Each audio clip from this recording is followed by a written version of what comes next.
29/2021 in the Cotter room. And tonight, the board has asked that Joe, how do you pronounce your last name, Joe?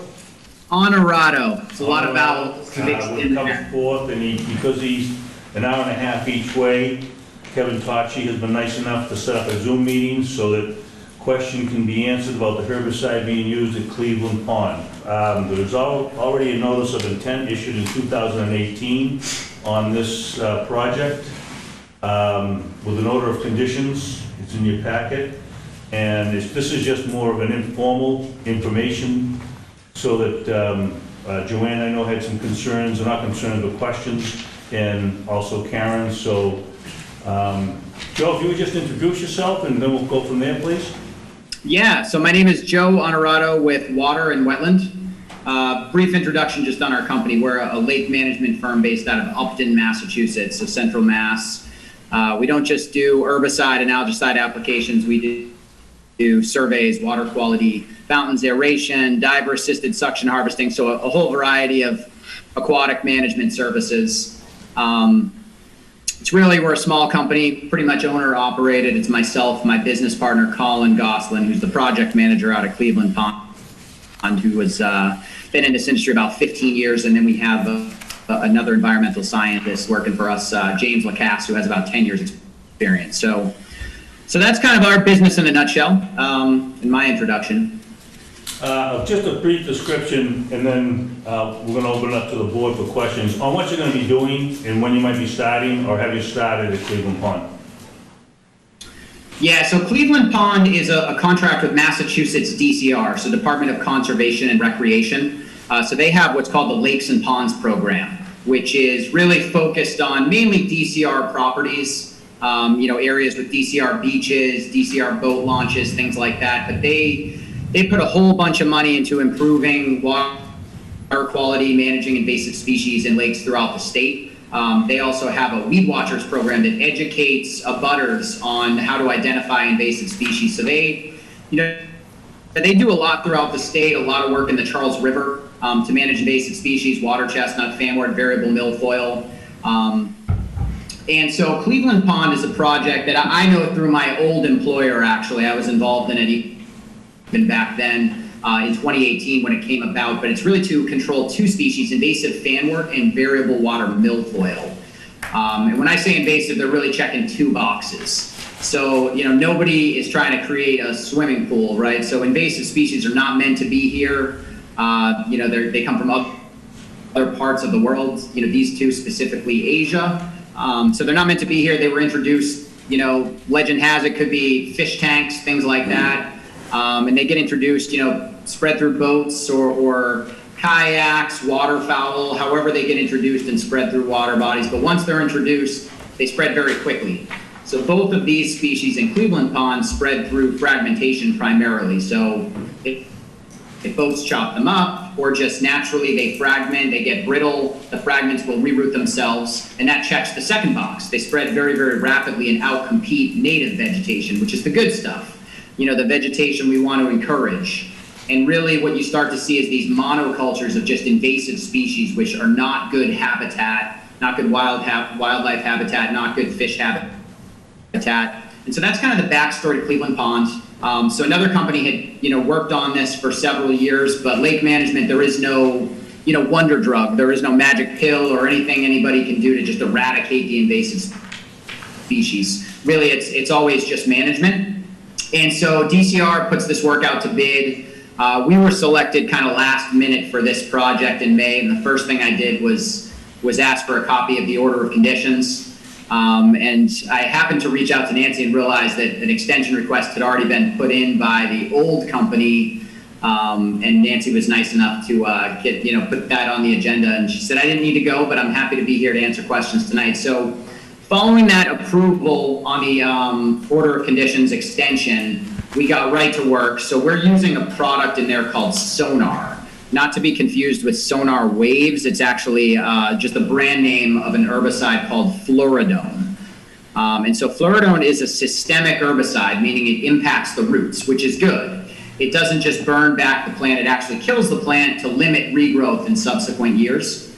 The only kind of challenge with fluridone is it really works best early season. So we were very under the gun once this was approved to get in the water. So late May, we ended up doing the first herbicide application. And the way Sonar works is you essentially build and maintain a concentration throughout the summer until target plant mortality, essentially. So our target is really to maintain a dose of approximately 8 parts per billion with a B. So very, very, very low concentration of fluridone. We did this by an initial dose and then a bump dose in June. And then we're going to go back, actually, I think next week we're slated just for an inspection. And of course, before we did anything, we did a nice inspection, mapped the invasive species. We take temperature, dissolved oxygen. I do have some maps and things like that if anybody wanted me to share my screen. I think it's kind of the benefit of technology if you can see me on the screen. But yeah, so long story short is DCR always, pre and post treatment surveys, year-end reports, they're controlling invasive species, not wiping out plant populations, and Sonar is really the best way to do it. Anytime, we go for an extension, we always, really look at the alternatives, right? Is DASH, so divers going down and hand pulling each plant, an option? Is benthic mat, so covering up the plants, an option? And in this case, specific to fanwort and milfoil, herbicides are the way to go. Systemic options will limit herbicide usage over time, and the beauty of Sonar, so fluridone that we're using here, is actually approved in drinking water at exponentially higher concentrations than what we're using in Cleveland Pond. So it's really the best approach to knock back the invasive species and to let those natives recolonize and move in to make it a healthy water body again. Okay. Any question? I'm sure there's questions. Yep. Okay. Joe, I was doing a little research, and I appreciate what you sent this water and wetlands that had your plan and so forth. But when I looked at Sonar fluridone, there were a few concerns to me at least, because there's no real studies that have been conducted on what happens with amphibians and so forth. Apparently fluridone has got a high sedimentary thing on the bottom of the pond, from what I read. And it also causes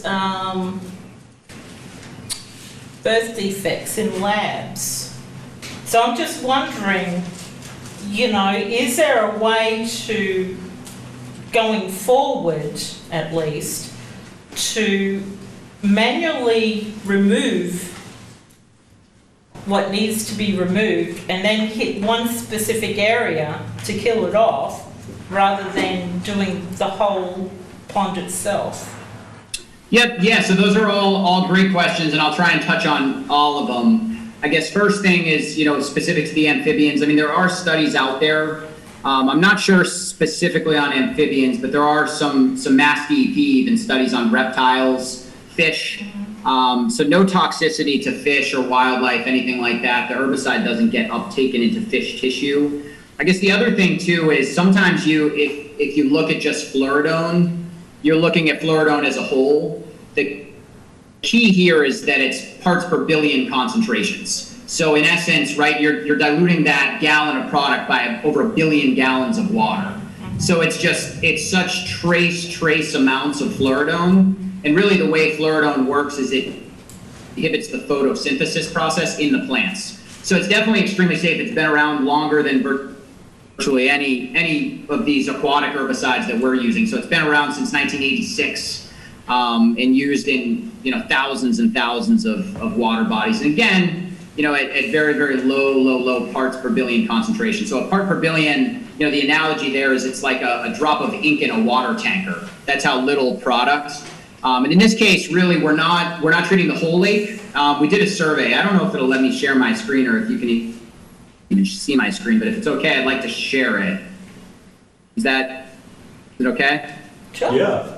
Okay. Oh, there you go. I didn't want to just go ahead and do it. So I have some documents here. So this is our pre-management survey. I don't know how good you can see this picture, but that's just dense variable milfoil with some fanwort mixed in.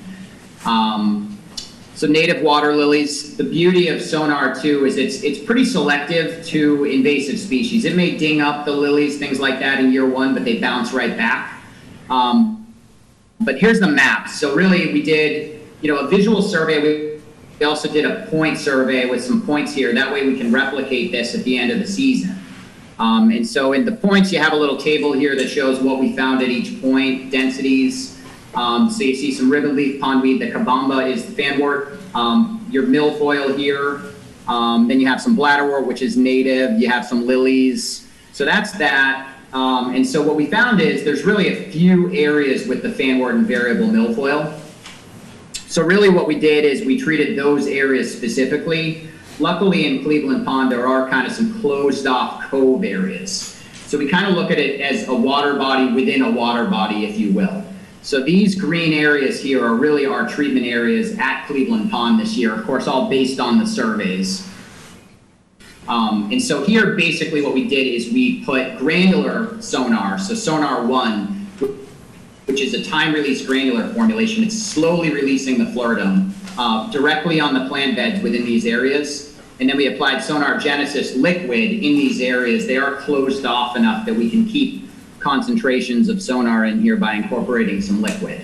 But again, we're hovering around 8 to 10 parts per billion in these areas. Out here, there was no milfoil or fanwort found, at least in 2021, luckily. So there was no need to apply any sort of fluoridone to those areas. So pretty selective. I guess the question on, say, hand pulling, things like that, that we would consider diver-assisted suction harvesting, or DASH, which is where scuba divers go in and they hand pull plants. They get sucked up on a tube and bagged on shore and hauled away.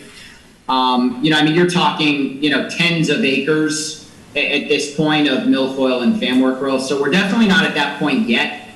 In an ideal world, after several years, hopefully we'll be to that point where we're finding just a small patch, let's say, on this western shoreline, of sparse density, in which case, yeah, absolutely, that's the approach when it's manageable reasonably by DASH.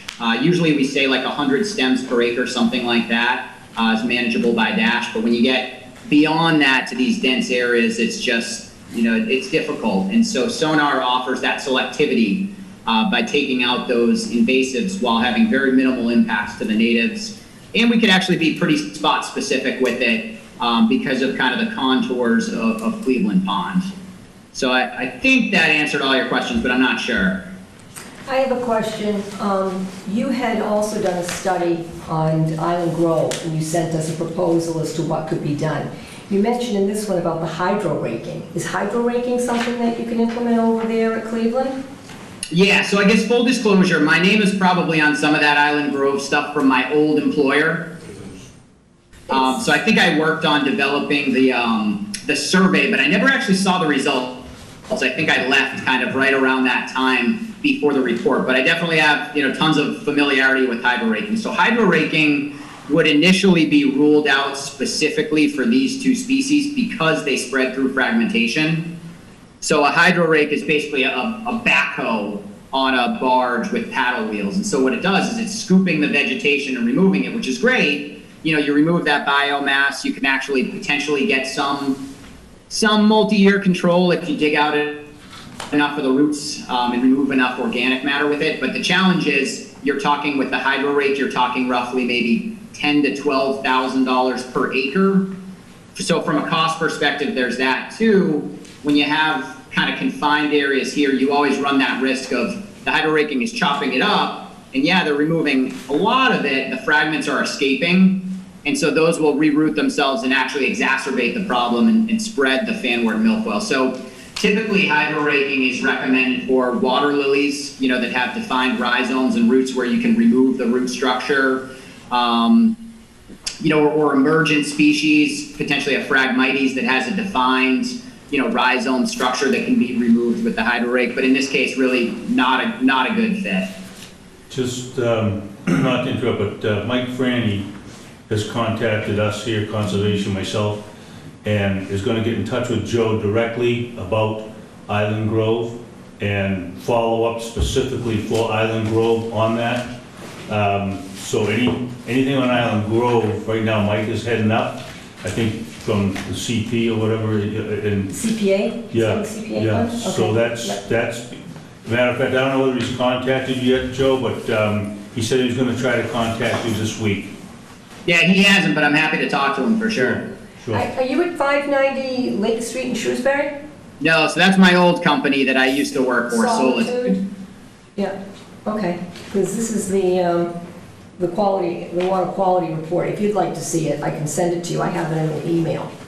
Yeah, I mean, that was gonna be my first question specific to Island Grove is, what data do you have? I definitely don't have access to any of that, but, exactly going back to the hydro raking, that's the first thing we do internally, right? Is we look at any data. If we don't have the data, we have to collect the data.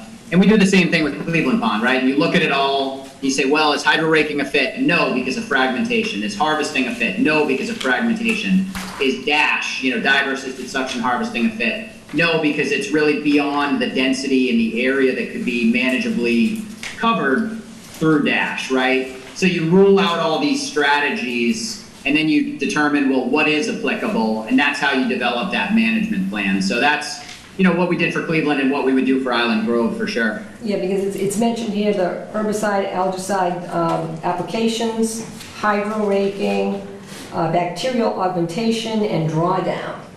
Is, before, in a couple months before you joined the company, but your predecessors. So I'll get you a copy of that so you can look at it, compare. I have shown it to two professionals, one that's a water quality expert on Cape Cod, and another one that, is into the DEP.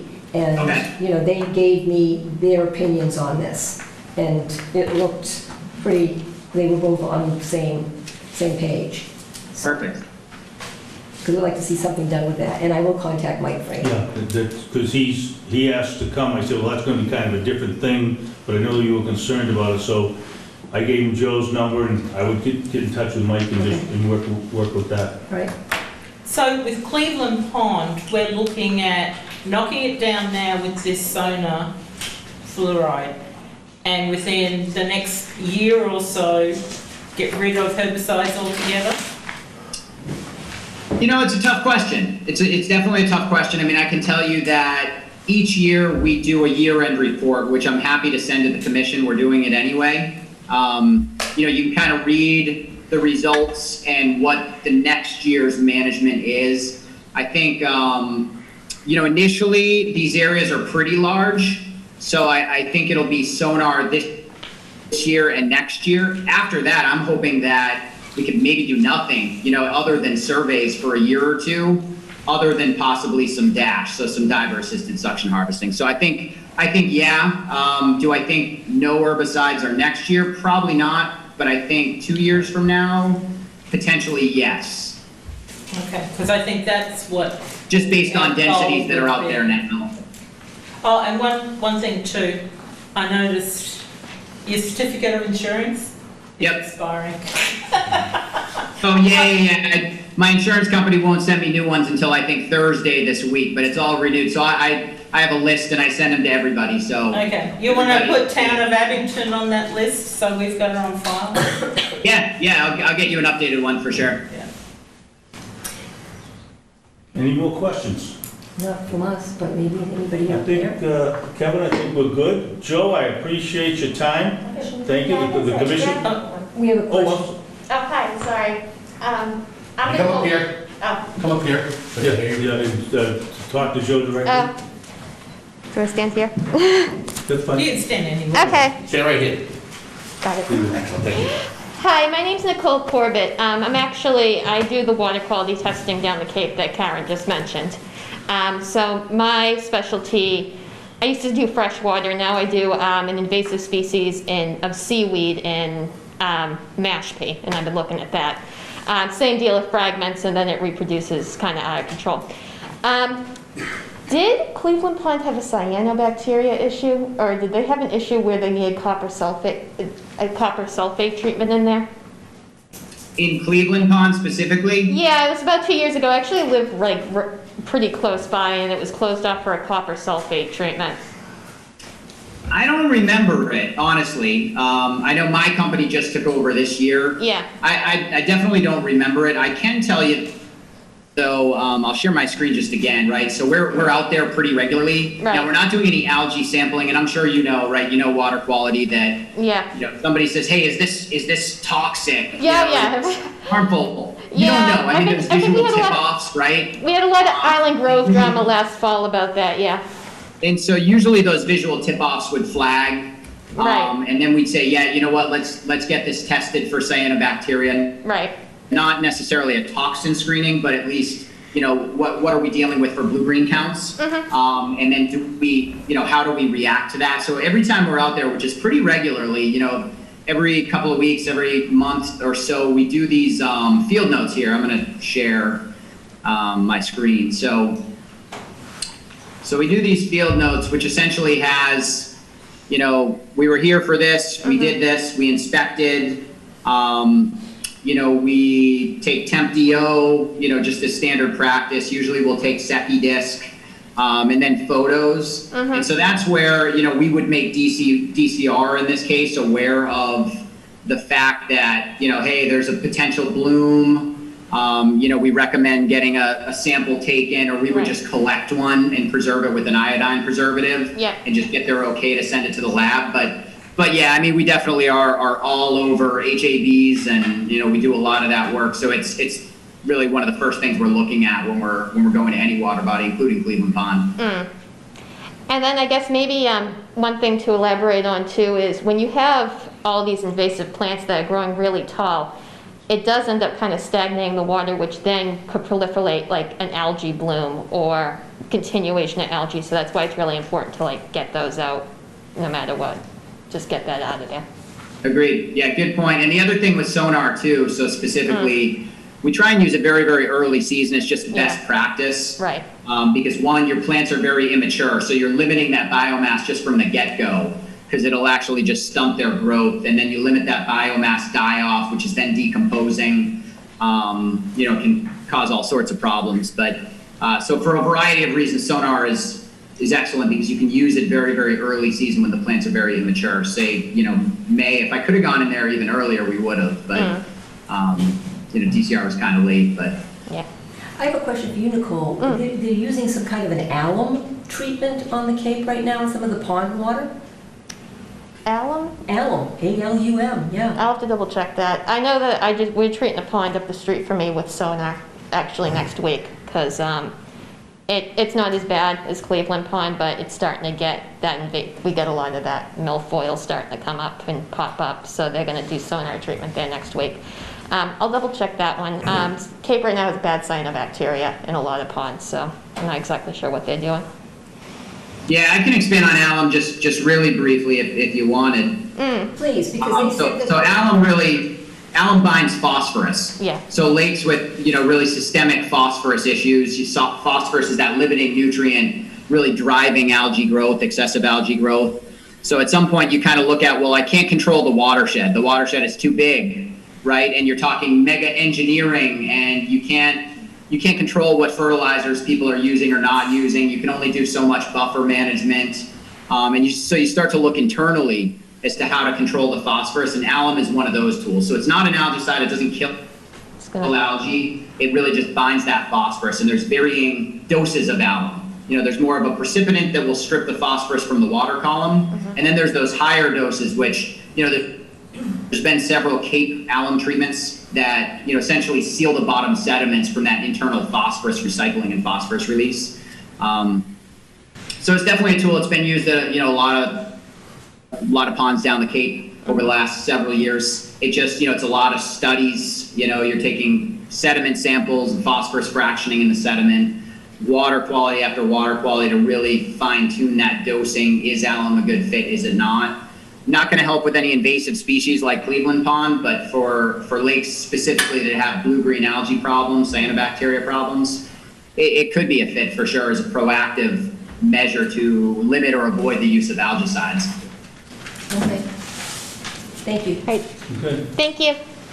Thank you. And- Just a quick note, I believe that Halifax and Pembroke have used alum to treat the Mumponta ponds for cyanobacteria in the past. Yeah, they said too, once the alum's been spread, Yeah. you cannot disturb the pond, you can't Yeah. get the, people can't float Yeah, they around. shut down the recreational activities because of Right. it. Well, I don't know if that's a problem with, we'll find out about Island Grove and what it needs. And hopefully the study that you did is pretty much up to par still. Because last year it was really nasty, and a lot of townspeople were very concerned about Island Grove Pond, so. Was the Jewel of Abington. Oh, yeah, green It was jewel. the green wave last year.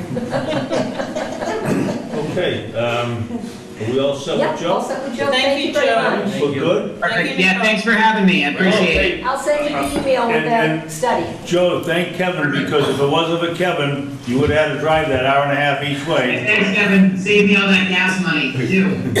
Yeah. Appreciate it, guys. Thank you. Thank you. Thank you very much. I don't see Nancy on there, so we'll be done with that, Kevin? She's on there. Oh, she is? I'll mute her. I'll mute this. Okay. Next on the agenda, which is, we have a request for a certificate of compliance, 84-319, 116 Lady Slipper Lane, Marion Connors. Marion, are you here?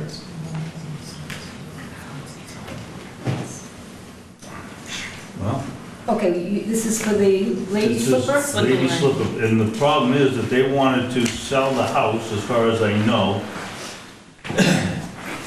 The order of conditions goes back to October 2002. Two. We I think I have, wrote a letter on that.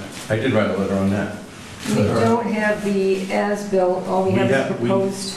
yes, we have all the, here's the file right here, and we do have an as-built going back to then. Anything, Kyle, can you give us any information on that? Yeah, I mean, I was asked a week or so ago that she was selling the house, and I went up and... Here's the original file. Man, is this It was originally presented by Russell Wheatley. yeah, that's... Is that the one you're talking about? Yes. Okay. This well, is a that- proposed. Yeah, that's proposed.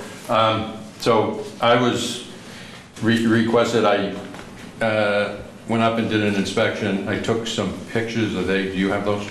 No. No? Oh, okay, I gave them...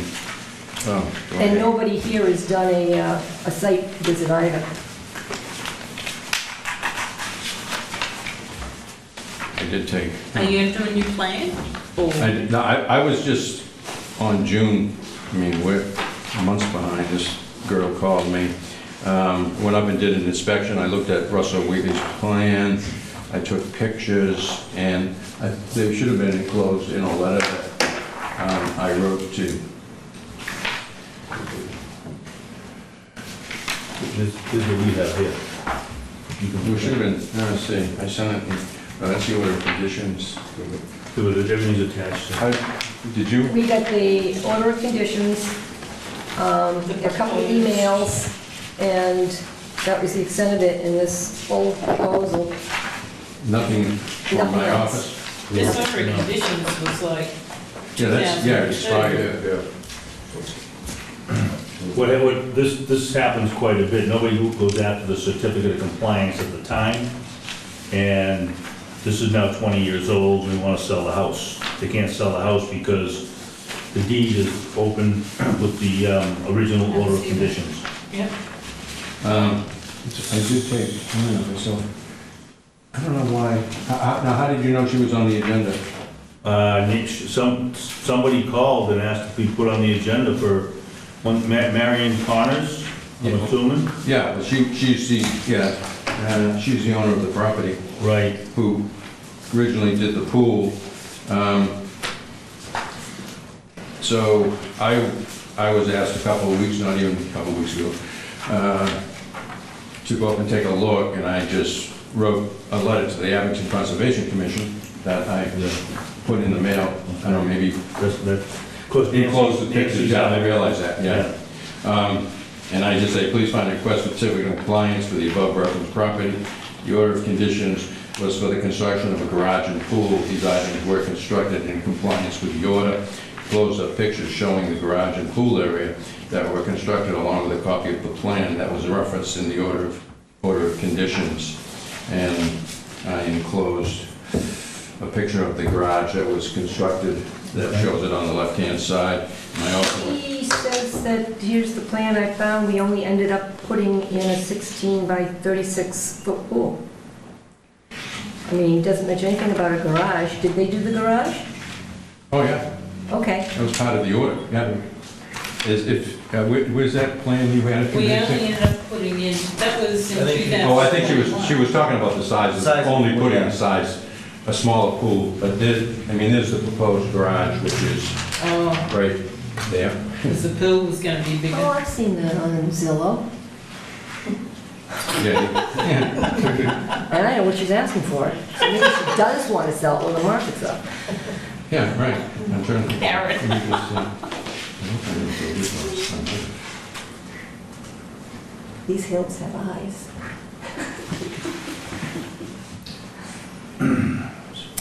So do we have any further, oh, nobody's, just Carl's here, so, any further discussion?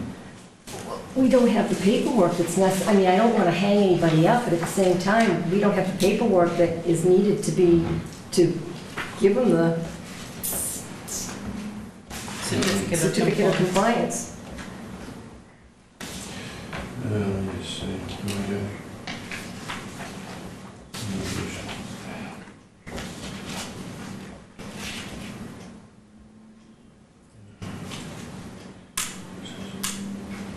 Because we do need the engineer's letter to Well, be. that's kind of what this is the picture of the pool in the backyard that I enclose with the letter to the board. I don't know why it's, and there's the back of the house. That shows the pool and the proposed garage, okay? And I just write a letter saying that it conformed with the plan that was drawn by Russell Wheatley.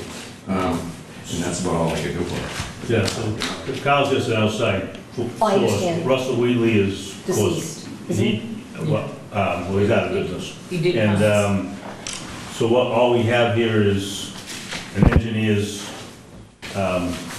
pictures and so forth, his description. We don't have an as-built because nobody's gonna give an as-built on a 20-year-old house.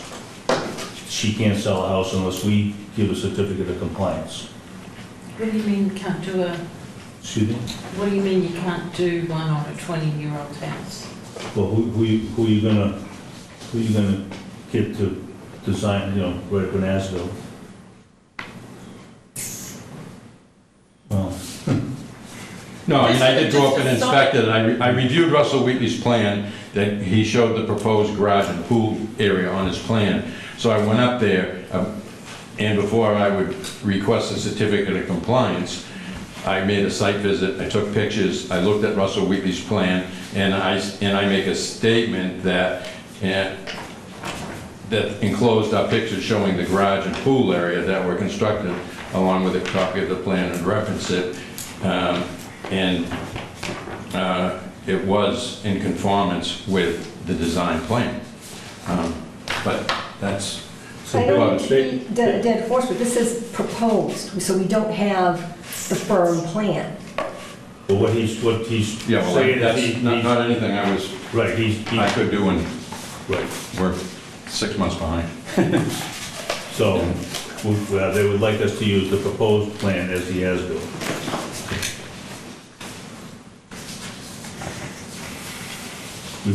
We have done this in the past only because of, at the time, people have not come through for the certificate of compliance, falls through the wayside, or for whatever reason. And problem is, it's not uncommon. And this board has actually approved on proposed plans before. I mean, we can take a vote, and depending on how you want to vote, we can, I'm going to suggest that from now on in the orders of conditions that we put that in there, that they have got to get in contact with us when the building is done within a 6-month period, because we're getting these, everybody's selling now, and we're getting these things popped up, and something that's 15, 20 years old, we don't know if it was done correctly. I agree, and this has been addressed by, I don't know how, I forget how long I've been on, but this has been addressed by different people over the years, and It just, some projects takes longer, we don't, there's no time limit on a project being done, and then when it gets done, I know projects that have been done, whether they're gonna come through for a certificate of compliance, I don't know. Isn't it only good for It- 3 years though? See again? Isn't it only good for 3 years? No, certificate of compliance? No, the order of conditions. The order condition, but once it expires, the project could be done. I mean, I can't answer why people don't come for the certificate of compliance. I'm just saying it happens more than you, Yeah. and then And they that's, don't realize it until they go to, like, maybe a builder build this house for them, Russell Wheatley put in the plans. The people themselves don't know that there's something against their deed until they go to sell it. I'm guilty of this myself. I am. I came before the commission not knowing, when I Right. was young, Right. on the commission, not knowing I was supposed to get the certificate of compliance. And it's happened. And I think the town should send out, if an order of conditions has gone out and is 3 years old and they haven't come in for a certificate of compliance, I think a letter should be sent to them to say, you either need to come in for a certificate of compliance, or this order of conditions is no good and you cannot build, you cannot do anything. Well, it could be that it's already, what happens is it gets built, they get their occupancy permit and don't realize, the same as yourself, that there's more. That's right. There's So more what to I'm do. saying is, we as a town should go that extra step. I know it's labour intensive, and I know everyone's working as hard as they can. Right. The and- employees and in this the only place one- are just the- awesome. The one that would be, like Nancy's out for who knows how long with her operation, and everything just, they're understaffed, it's just, I agree with you. I mean, if the town could staff properly and so forth, it might be a different situation. Even if a temp came in and went through all the, I don't have the power to do that, you can talk to the I town know. manager. I've offered to do it. So, See? I understand what you're saying, but what's in front of us is my concern right now for this poor lady that wants to sell a house Yeah. with Kevin and, Mike, I did look at, at the DEP wetland change map, just to see if you're familiar with that if there's an alteration of a wetland or something like that, that Yep. they'll pick that up. And it was actually further back than what was shown on the design plan as far as that the DEP change map showed as far as the wetland. I know the map he's talking about, you know the map he's talking about, the wetlands map? Yes, I Okay. looked at it today. Okay. Well, it's up to the board, if anybody would make, since I can't vote, this is, And I'm going to We- abstain because I just don't, this is, well, you'd have to either, okay. I'm not voting on it. Would I like to make a request for certificate of compliance for Lady Slipper Lane? Okay, as it stands, it's a request, a proposal has been made for a request for the certificate of compliance for 84-319 at 116 Lady Slipper Lane. Do I have a second? I'll second. All in favor? All right. Aye. There's 3, Yay. nay? I can't vote. Oh, okay. Sorry. And I don't want to talk about that if Three- Nancy's on the. 3, 4, 1 against, that's fine. Okay. We'll be signing those in a minute, the 3 of us have voted on it.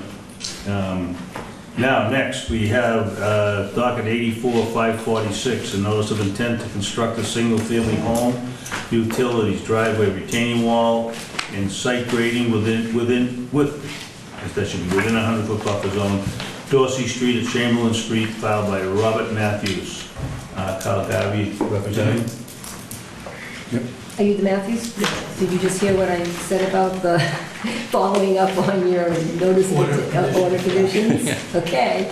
Yeah, I It's read the order. recorded. We run into that all the time. Karen's gonna be starting now. Yeah. Make a note of when you issue them in 3 Yeah. years.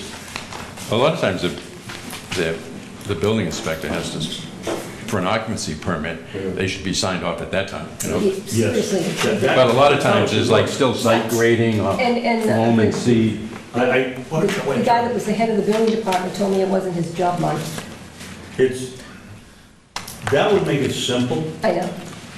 but, they'll say, well, we're not part of the conservation. That's their excuse. I don't know what else to say. And I agree, because every time this comes up, we have the same discussion. Oh, I'm sorry to take your time. No. I know Nancy's not here. It's a copy of the ad that I'll take was care of it. in the paper, a copy of the receipts from the post office. And there was only one green card that came back out of the whole bunch. I'll make sure she gets those. Does everybody have a copy? Okay, what did I do with my notes?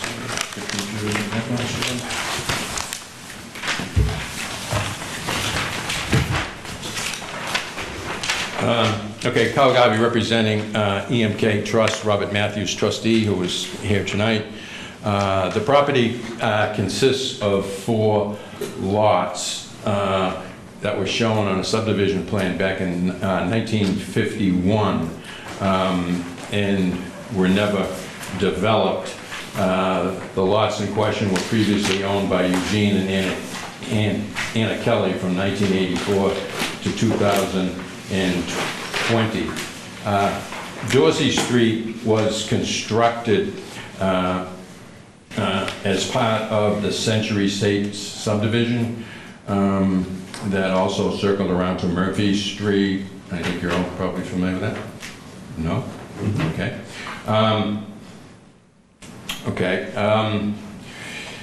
In which that subdivision was actually, let's see, Century Estates was a subdivision that was done that has probably up behind Rips, the old Rips store, and what Crosley Street is, that area there. There's like 50 new houses in there. Okay. I stay in my own little corner. Where? I stay in my own little corner. There's building going on everywhere. Well, let's see, yeah. I grew up in the mustard field. We never had anything done up there. I stayed low. Well, anyhow, at that time, Dorsey Street was connected from Crosley Street all around the subdivision, which actually opened up these lots for construction. So that's why they sat there from 1951. As part of that subdivision, there was an area on Dorsey Street that was considered part of a wetland. So there was a replication area done for the wetland crossing, in which this subdivision coming off of Crosley Street, this is Dorsey Street. There was wetlands in here, and these are the lots in question. These are the 4 lots in question that were part of this Century subdivision. Which of the 4 lots? So the first 2? Between? These two, yeah, these and two. where was the replication? Well, here's the original wetland shown, and it went across the street. So they replicated, they were supposed to replicate within Chamberlain Road, but they never did. They cheated. They went over onto this abutting property in here, which was owned by Kelly at the time. There are wetland boundary markers out there, so it was brought to the attention of the Conservation Commission when there was an as-built of this area done. Here's Crosley Street, here's Dorsey Street, in which they had a binder course road that went into the main subdivision, and they did do a replication area. They left some concrete wetland markers here, which are concrete bounds bounding the replication area. So based on that, we've done a topography of the area, and we're proposing a single-family house here with a driveway. Site utilities, sewer and water were constructed off of Dorsey Street when the developer, Carafas, developed Dorsey Street. Later was done by just recently, it was extended by Richard Rosen, who's actually the one who developed that subdivision out back. And New Homes is doing a lot of the houses out there. So we're proposing the construction of a house within this area. The topography runs basically from west to east towards this wetland area. The house will be up at elevation 193. The road is at 187. We have a garage at 189.5. We're proposing a retaining wall shown here that ranges from elevation at the bottom of 184 to 188, and then it slopes back down to 185. So it slopes up around the house, it gets a little higher, and then it slopes back down. We have that in there, which is running from the wetland concrete markers that are on site, which will impede anybody from going into that replication area, which was done under Order 84-436, supposedly. And when, about what time frame was that application done? It was done, it's already been, it's done. Oh, it's already been well established. established, yeah, yeah.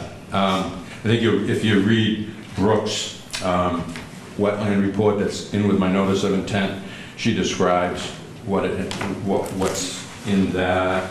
I mean, we were kind of actually surprised when we went out there that, heck, this is a replication area. This isn't. With the replication area must have been with the original NOI for Dorsey Street then, correct? Correct. Okay. Yeah. Does anybody have access to that original NOI? Well, that's original. The original subdivision, which contained several sheets in it, Century Estates, was approved by the planning board in 2007. And then it sat there. They did some construction. It just sat there for years. And it wasn't really until they got permission to get sewer in that subdivision. Then Carafas went in. He wound up selling it to Richard Rosen in Abington. And then they built, I mean, you can see some of the lot numbers, lot 23, lot 22, lot 30, 33, 34. So it's basically a 50-lot subdivision. And there's two ways into this, actually 3 ways into this subdivision. It comes in off of Dorsey, comes in off of 139, something. off of 130 Murphy Street, Yeah, and then it comes in off of, what's the side road that goes down behind the school? yeah, is that Blanchard? No. Yeah. Blanchard Terrace, I think? Yeah. Yeah, there's kind of like 3 ways into it. So it was a pretty good sized subdivision, and they did do a replication, and Nancy did give me a copy. This was from Nancy's file of the as-built of that replication. Bring milk. Yeah. Yeah. Are you golfing? No. You signed my note.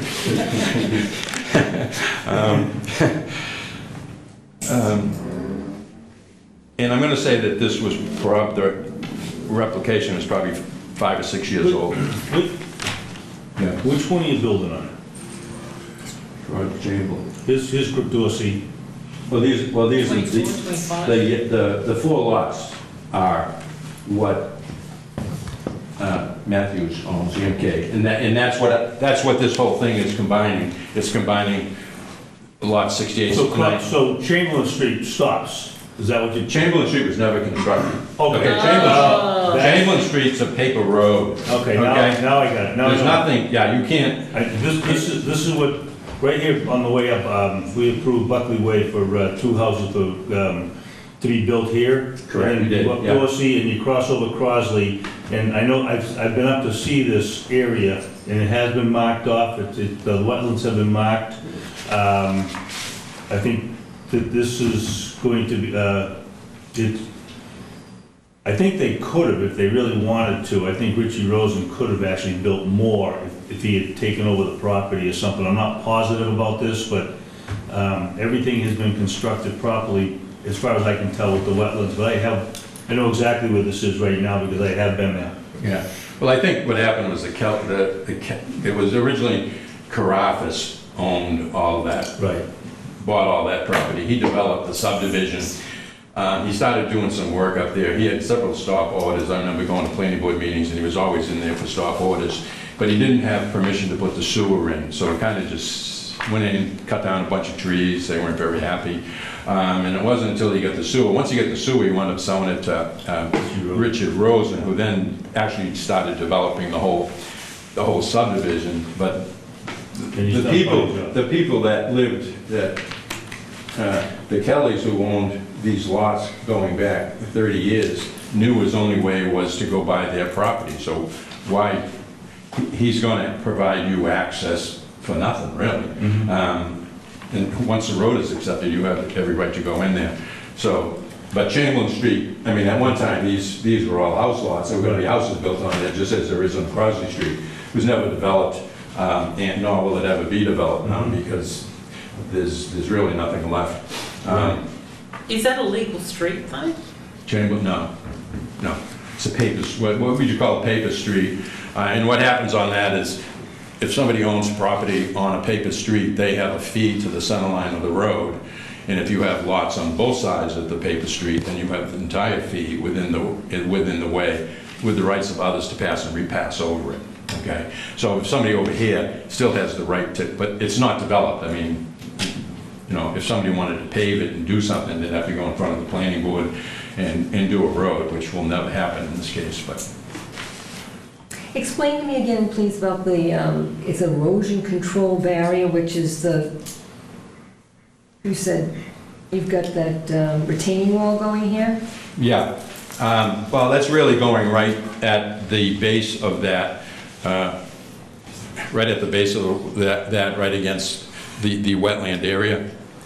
So when the wall is constructed, it's going against the edge of the replication area. No setback at all?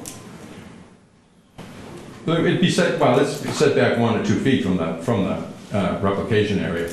I mean, the old BBW line is really, the original BBW line is out here, and Okay, you need this retaining wall, why? So there's not a runoff coming from the property into the replication area? well, basically just to keep this up, the house up higher. Okay, we're building this up in here.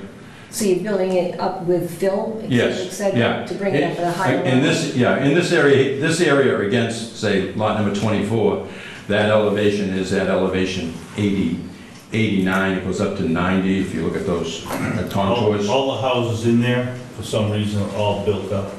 Yeah. Every one of them is up. But, I mean, what happens in here, you see a proposed 87 contour, which is going into the existing 87 contour, so it's running to the wall, then you have the 88 contour that's gonna run to the wall, you have the 86 contour, so the wall here is only 1.5 feet high, it's only in the same, down in here, it's 187, because the road is at 187.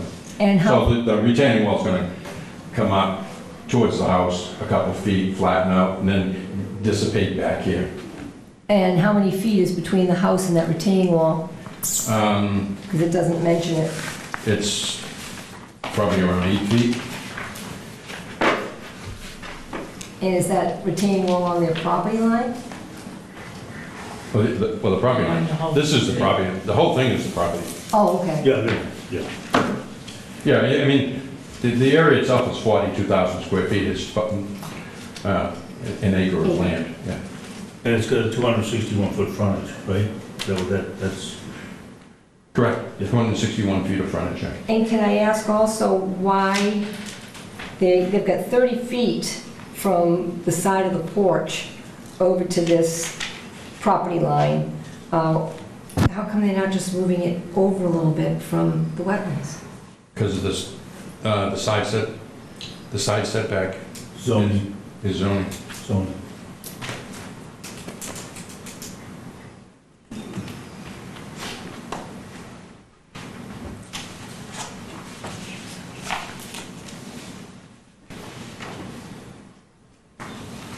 Any questions, Paul? You blow up stuff all the time? Is there anything to blow up here? How's Chad going on Orleans?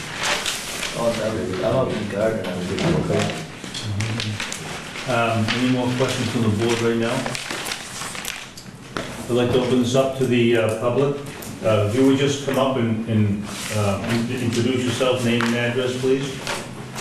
Yeah, Terry Burns, Crossley Street. Okay.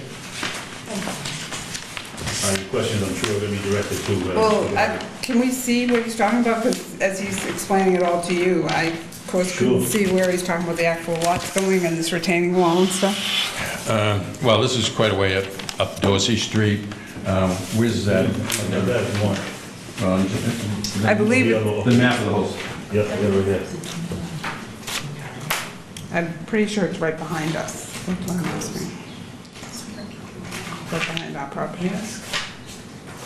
unless you're on the, Partial our property. well, here's Crossley Street, and there's where the house will be on that lot 25. And you're over here in this pink area, one of these, I would assume. It doesn't have the house numbers, does it? All right. What house number? 57. Okay, you're this house here, right on block number 48, Mm-hmm. and the house is over here. Okay, so it's on the opposite side. Mm-hmm. So what's going on in this area here? Nothing. That's actually considered a wetland, it'll never be built on. Right, that's one of the, because we were concerned about the water, and the trees in this area are already starting to fall. You can see them, they're leaning against each other out there, ready to go, so they're gonna either land on the property behind. Well, actually, here's your house here, number 57, and this is where the house is going, over here, right in this corner. Right, but you're obviously gonna have to take even more trees down in here. Only in this area here, nothing from this replication area. These lots are 100 and, Yeah, it has affected. I mean, it's probably 200 feet. Right, but it's Yeah. affected, well, it actually must be 100, because we were given a letter to come, so we're within. Well, no, 100 feet. no, you're within 100 feet of that corner of Yeah. the property right there. Right, okay. Okay, that's why you're here.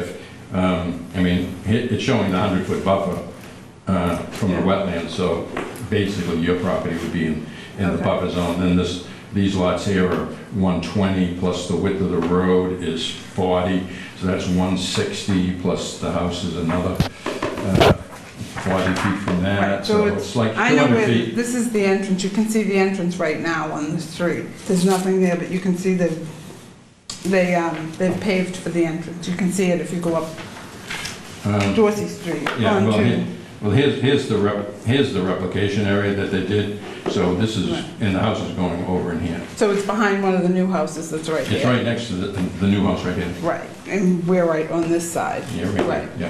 Yeah, well, I understand what you're saying, it's just, since all of this building's gone on, I mean, there's less and less trees, there's less to absorb the water's coming, even more onto the properties. I mean, that's always been wet, we were kids, we skated out there in the winter because it froze over. So, I mean, it's always been wet, but it's even been worse, and if you look, you can see these trees all leaning into each other. That's, a lot of that has to do with trees drowning. More trees, more water, more drowning. They actually drown themselves. In other words, they don't get a chance, they're just too much water. So Right, a but- tree will drown, what they call drown itself. In this particular area, Right. the subdivision has an overflow pipe from down, that goes into a manhole, then it heads easterly towards I saw Crossley that. Street. There's 2 more catch basins in front of our lot that pick up runoff. It goes into a drain manhole. Then there's another drain manhole right as before it gets to Crossley Street, before it gets to the lot there. And there's a head wall there that it dumps out on, which is picking up runoff from The the whole- abutting 50 lots. Our property naturally swales from 189 into the wetlands. We're not increasing runoff. Okay. So, I was concerned about it because we have noticed there's definitely more water since all this building went on. And the reason why, I'm not an expert on this, but the reason why they're building those houses up is because water runs down. Right. I mean, I'm not a genius, but that's why they're building those houses up. Right. And the houses that already exist aren't built up because we didn't have that option because we were there first. Mhm. So the water's coming toward us, it's not going elsewhere. And, you do a survey of the neighborhood, ask how many people's cellars have been flooded over and over again. Yeah, and that's, if you do have a problem, that's something you would take up with the planning board. They're the ones that okayed the initial construction, so. I didn't even know about it until we got this letter. I knew Right. nothing about this until, Right. because we wouldn't have been notified otherwise if we didn't live where we live. Right, exactly. So you wouldn't know You're to go above. to the planning and stuff. Yeah, on. Well, you would have been notified at the original time of this subdivision, because this guy's even showing that you're within 100 feet. Right, When they did this, but what we're talking, the subdivision started back in 2007. Right, okay? and then we were told it couldn't go forward because they couldn't get storage. right. Yeah, right. So- And then once That's that right. came through, everything changed in Yeah. 2018, maybe? Right. Yeah, I'd Right. say around 2018. Right. Yeah. I mean, I'm not saying it's the responsibility of the person building the house to notify us. I'm saying that we were, we were only notified because of this particular house or not. Yeah, I I mean, mean, this- it's about, it was, about us notified. I mean, this is an R30 zone, which requires 30,000 square foot size lots. I mean, we're 42,000, so we're 12,000 square feet of land over what the requirement is. And we don't really have to meet the requirement because these lots are grandfathered lots. So are these, the 4 lots are being made into one, is that what you're saying? Correct. Mhm. And what's behind that lot? Nothing? Or is that more wetland? Behind these lots, Yes. it's property owned by Okay. David and Ann Lebron, Okay. who I believe live in one of these. They live I think next door to me. They live here, yeah. So they own, as you can see, they have, I've been out there serving, they have a basketball court, or did at one time, there's a shed out there. They own all the way, they own everything. It's woods, it's pretty Okay. thick woods, yeah. Yeah. And a lot of it is not wetlands. The wetland line probably starts within this area here, and it drains in a. It's not thick woods if you go up there. If you go up there, that woods went all the way back. So, I mean, I could see through it, but, yeah, I mean, that's our biggest concern is we can see these trees leaning, and they're coming, and they look like they're coming toward us. So, the fear is that any more construction in that area, and we're gonna end up with trees crashing through the back of our yard. And you can see them leaning. Well, I wish I had taken pictures of it. According to what Carl said, this might be the end of it, because it's all wetlands around this house, right? That it's gonna go? Yeah. Yeah. I mean, if you look at Well, if the. that's the end of it, that would be fantastic. That would be Well, best for well, They everybody. say it's gonna be, but, there's ways for people to do other things, but right now you're getting one lot instead of 4. Right, Yeah. right, yeah, which we didn't know. We didn't know how many lots it was. Originally, what happened on the Chamberlain subdivision, which is the plan that was recorded in 1951, there was a total of 16 lots. Of those 16 lots, there were 2 houses built on Murphy Street that were combined as 3 lots each, which takes up 6. This will take up 4, so out of 10 lots, you have 3 houses, and then you have 6 more lots that won't be developed because they're owned by the abutter. Right. There is a Chamberlain Street, by the way. There is a street called Chamberlain Street. It's off of Dorsey Street on the left-hand Yeah. side. So that street must have been the one that was gonna go around the back and come back. I mean, the rest of it's not developed, but there's actually a street with houses on it called Chamberlain Street. So they get their water allocation from the town, Yes. Yep. Sorry, okay. and you said it was which board that says they can't move over a few feet to the left? Zoning. It's a sideline lot. It's a bylaw. But if we can, we will look into that. Would you please? Yeah. Because that way you're that much further from there, that's 30 feet's a good amount of footage, and, maybe even if it was, Well, we were involved with 2 other houses that were built down on Murphy Street, and which the building inspector said that even though Chamberlain was a paper street, that we must conform with the 30-foot setback. I disagree. I think we can conform to the 25-foot setback. if you could look Well, at the that, other that'd be thing, appreciated. get on to the assessors, and if you own both sides of that Chamberlain, you can build on Chamberlain, you own Chamberlain. You have once, on any, it's the law in Massachusetts, if you abut a private way, you own a fee to the center line of the way. Right. But still with the rights of others. Oh. to pass and repass over it, so you really can't build on it, Okay. you know? So what's it gonna be? It's just going Anything to else from be, the public? If not, we'll bring it back to the board. Nothing's gonna be there, it's gonna remain woods. Good. is there any way to, I mean, if you can't appeal, I'd really like to see a setback. You know, not that retaining wall right on the edge. I'd like to see a setback. Well, that would be an issue you would have to personally take up with zoning. We can't. We have setbacks for the wetland replication area. Not for Well, replication. The replication's already there. Exactly. Yeah, but you don't have setbacks from it. Right, you don't have setbacks from the replication. But you'll look into that. I will. But, And my understanding is myself and Sean Riley looked into it. We looked at a few cases, and we actually disagree with the building inspector's interpretation, and I don't think the building inspector, He's no longer with us. so we may be able to move that over roughly 6 feet. And we will, if that's allowed. Do you- And that'll do move the the owners have an retaining wall? objection to moving Not over at 6 all. feet? Not Thank at you. all. And that'll move the retaining wall over as well? Yeah, we can, yeah. Yeah, okay.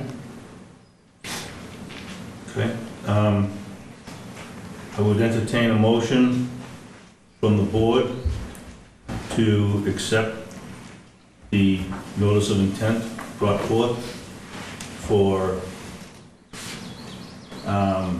84-546, the notice of intent, filed by Robert Matthews, EMK Trust, presented by Carl Gavin. I can't motion. Sure, you wanna make it? Yep. You know I can't spill out those words. You spill out Okay. the words. and Motion to accept Lines. SE file number 0840546. On Dorsey Street, Abington. I'll second. Second, all in favor? Aye. 4 approved. And remember Excellent, to good luck, stay out- and if you can, if you do move the house, if you can move the house, would you just give me a call? Yeah. So I can notify the board? I would give you an as-built. Yeah, okay, perfect. That would be great. And I'll Great, be on you that'd for be the certificate that of would- compliance. That one, 3 years. Mark it on your calendar. okay.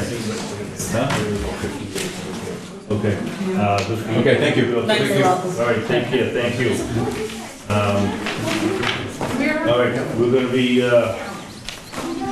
Russ has got to run here shortly, so, last time we met, there was a question, and we were kind of not disagreeing, but, we're saying the same thing, only different things. So if you look up at 171-5C on the bylaws, which, I had Nancy put into your packet, you will see that the town of Abington, in their bylaws, has a 20-foot setback from all rivers, ponds, and lakes and so forth, within the 100-foot buffer. So you were, what I was doing is talking about the order of conditions, when I was saying we can vary on that, on the, I think, whatever paragraph it is. But this is what you were looking for. We don't have to put a bylaw in, there is a bylaw in. Well, there's a bylaw, but, I mean, This is the bylaw. Within 100 feet of other resource areas are presumed important to the protection of. In other resources. words, if it's the 100-foot buffer, nobody can build within 20 feet of the 100-foot buffer by our bylaw. Okay, but we allow that. And that's a problem. We've allowed people put sheds and other things within Within 20 10 feet. feet. Not within 10 feet. I've been here. I'm sure we have. But this is the bylaw which you were looking for. You wanted to put one in, but I just wanted to bring this to your attention. We have a bylaw that when somebody presents us with a 100-foot buffer, they cannot build within 20 feet. Okay, So, so now we're all on notice, being put on notice that it is 20 feet, not 10 feet or 15 feet. It's right, but 20 feet. what we have done in the past is on the order of conditions, let people work, but remove. In other words, they can't leave, like, they can work and put gravel and so forth within 10 feet of the buffer. That's what we have done in the past, but they can't leave it there. In other words, that's just while construction's going on. But as far as building the house or anything like that, a garage and so forth, no. Now, sometimes a shed can be considered a movable structure, so that's probably why there's been some deviation there, but I can't really answer the question. I just wanted to bring this to your attention that it is here. Yeah, I did actually see that. And what was confusing me too is the fact that we have let people go 10 feet, closer to the area. So, We have let them work within 10. Have we ever? We put a shed, Oh, shed, okay, within 10 feet. okay. you did? I didn't. Are you kidding me? When we did our project, we did everything right. And when we bought our property, we knew wetlands was behind us and there was setbacks and. I have one other Okay. question. For the Right chairman. Chairman, I have another question. We have perused the bylaws and cannot see anything about the replication, whether it be 1 to 2 or 1 to 3. That's in here, 1 to 1. I forget where it is, but that is in here. Well, Because we couldn't find that. In fact, didn't we find something that said 2 to 1? I know. No, it's we 1 to have a 1. past- It's in here, A past member told me it was it's not 2 to 1, that was wrong. 3 to 1. No, it's wrong, it's in here, I Well, then he have was- read it.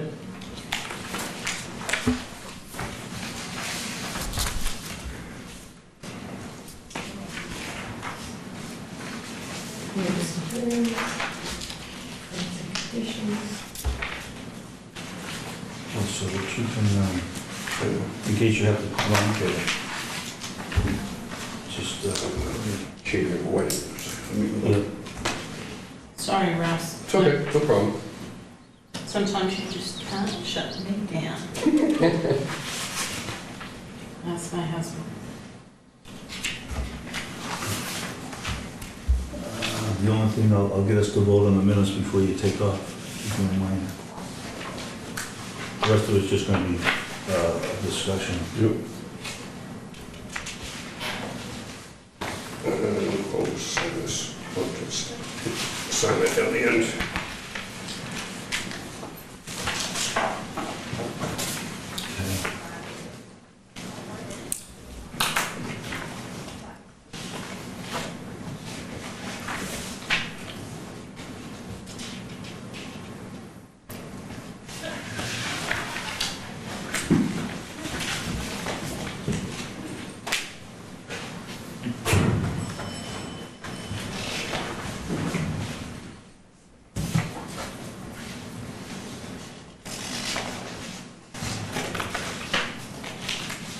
Hey, why don't you just pass these down, because everybody, oh, Still don't see where it mentions that, but I'm not doubting you. I have seen it, Yeah, we did have. I just some- need, Karen, What? if you would sign Dorsey Street one. the Dorsey Street one, if you would just sign that one, please, that would be appreciated. And the reason I looked that up is because it was always told to me it was 2 to 1. It is not 2 to 1, it's 1 to 1. How do we get it changed? We have to do submit something to the bylaws for a town meeting that would ask for the 2 to 1? How would we change the bylaws? We'd have to, there's a whole process and you have to get 2/3 vote. It's quite extensive to do it. I don't know the exact procedure. Thank you. The commission therefore may require that the applicant maintain a strip of continuous undisturbed vegetative cover within 200 foot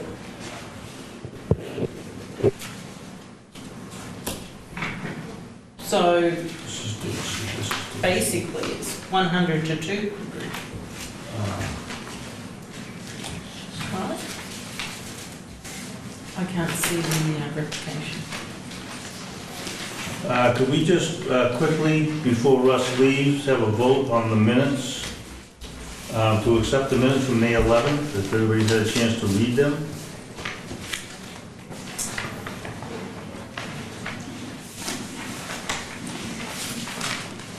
I can't go anywhere. Motion to accept minutes for the May 11th, 2021, in the Cotter room of the Conservation Commission. I'll second. Second. All in favor? Right. Aye. Okay. I have a question. What happened to 222 Center Street? Beg your pardon? 222 Center Street, they were not on the agenda for this time, but they had proposed that they would be coming to our next meeting, the 222 Center Street, Center Ave, I'm sorry. I have no idea. Okay. Maybe they're not ready yet. Okay. Okay, now, I will find that, because I have seen it, I don't know exactly where it is, but I have seen that one-to-one replication. It might be on the planning board or someplace else, but I know that it is, I have seen it because I was always told it was 2-to-1, and that was wrong. It is 1-to-1, because I was shocked because an engineer actually told me. But we could request it be. It would be a whole process. You're gonna have to talk to the moderator on how to do that. And it's gonna have to be brought up at town meeting. You're gonna have to get a 2/3 vote. But we could, in our own, if somebody comes in front of us, we could say, I mean, as we did with. Then they could appeal right to the DEP. And we would, that they would win that appeal every day. Because what we're trying to do is change our own bylaw in front of an applicant.